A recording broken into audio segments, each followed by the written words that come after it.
Chilli के Atacama desert की चोटी पर दुनिया के सबसे बड़े टेलीस्कोप की कंस्ट्रक्शन का काम चल रहा है।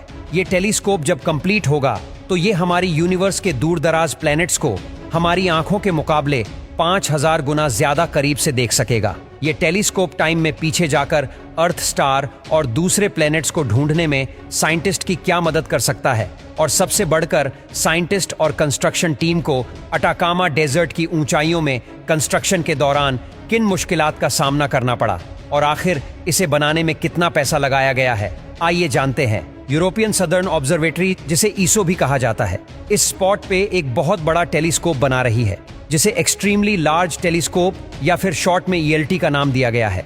हालांकि इसकी कंस्ट्रक्शन अभी मुकम्मल नहीं हुई, लेकिन इस टेलीस्कोप में एक बहुत बड़ा मिरर यानी आईना लगाया जाएगा, जिसका डायमीटर न सिर्फ 39 मीटर्स बड़ा बल्कि अभी तक के सबसे बड़े टेलीस्कोप से भी 4 गुना बड़ा होगा।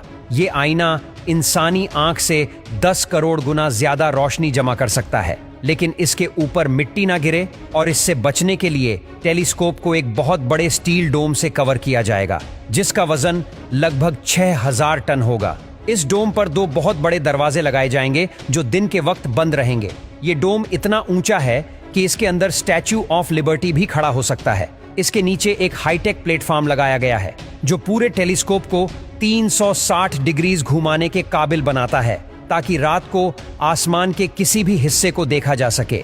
ये सोचने की बात है कि दुनिया के इस वीरान इलाके में, जहां आसपास मीलों दूर कोई आबादी नहीं, कंस्ट्रक्शन टीम ने इस पेचीदा प्रोजेक्ट की शुरुआत कैसे की होगी, खास तौर पर जहां ना रोड्स थे, ना बिजली और ना ही पानी, और ऊपर से कंस्ट्रक्शन भी पहाड़ की चोटी पर। इस प्रोजेक्ट के लिए ईसो ने सबसे पहले यूरोप में ही काफी जगहों का मुआयना किया, लेकिन आखिर में उनको साउथ अमेरिका की इस लोकेशन को चुनना पड़ा। ELT के लिए इस जगह को सेलेक्ट करने के पीछे बहुत सारी वजूहात है। सबसे पहला ये कि इनको टेलीस्कोप के लिए ऐसी जगह चाहिए थी जहां दूर दूर तक कोई शहर ना हो। उसका रीजन है लाइट पोल्यूशन।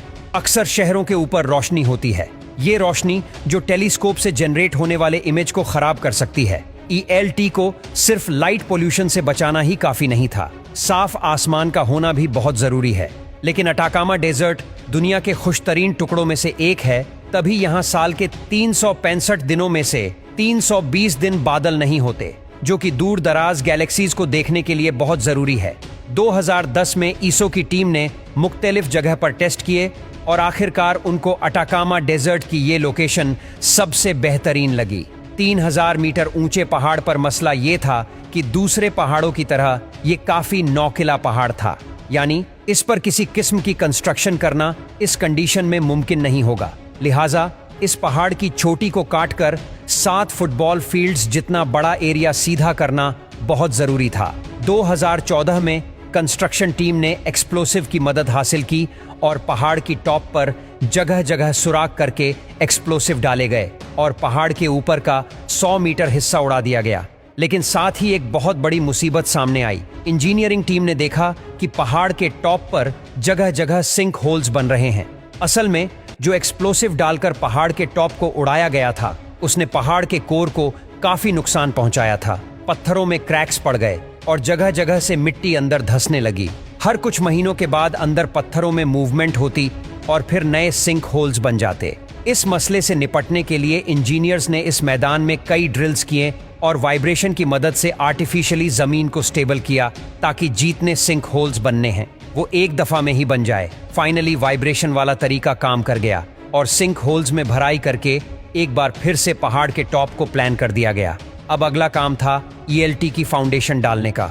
ये कोई मामूली फाउंडेशन नहीं होने वाली थी, क्योंकि यहाँ अर्थक्वेक्स का आना बहुत कॉमन है। टेलीस्कोप के महंगे पार्ट्स को अर्थक्वेक से बचाने के लिए फाउंडेशन और डोम के बीच कई हाइड्रोलिक शॉक एब्जॉर्बर लगाए गए हैं। 2023 में फाउंडेशन का काम मुकम्मल हुआ और अब बारी थी टेलीस्कोप के लाजवाब डोम की। डोम का स्टील स्ट्रक्चर अलग अलग हिस्सों में पहाड़ के नीचे बेस कैंप में ही बनाया गया। उसके बाद इन हिस्सों को पहाड़ के ऊपर पहुंचाने के लिए इन रिमोट कंट्रोल ट्रक्स का इस्तेमाल किया गया, जो एक एक करके स्टील फ्रेम को पहाड़ की चोटी तक पहुंचाते थे। अटाकामा डेजर्ट के इस हिस्से तक पहुंचने के लिए रोड्स का नेटवर्क काफी हद तक पहले से बना था, क्योंकि ELT साइट से 20 किलोमीटर दूर ही ईसो का एक दूसरा टेलीस्कोप भी मौजूद है, जिसे वेरी लार्ज टेलीस्कोप या फिर VLT कहा जाता है।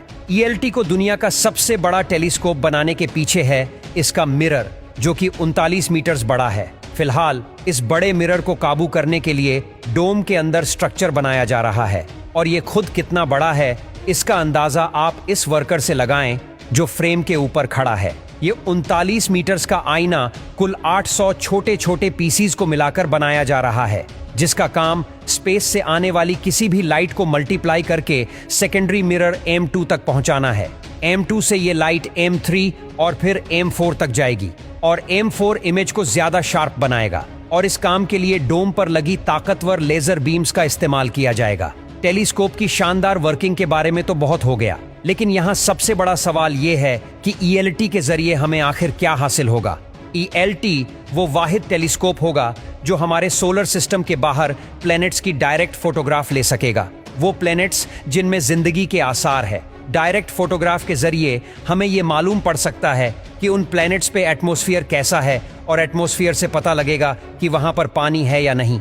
ELT के इतने बड़े आईने की वजह से इसमें काफी ज्यादा लाइट जमा हो पाएगी, और इसके जरिए हम यूनिवर्स के शुरुआती दिनों में भी देख सकते हैं।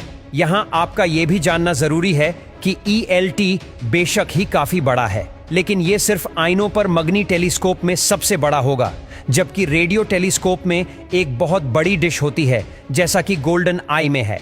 आईने के बजाय ये टेलीस्कोप रेडियो वेव्स के जरिए पास्ट में देखते हैं, और फिर कंप्यूटराइज्ड प्रोसेस के जरिए उनकी तस्वीर बनाई जाती है। पर डायरेक्टली देखने में ELT अब तक का दुनिया का सबसे बड़ा टेलीस्कोप होने वाला है, और इसे बनाने में तकरीबन 13,600 करोड़ का खर्चा बताया जा रहा है।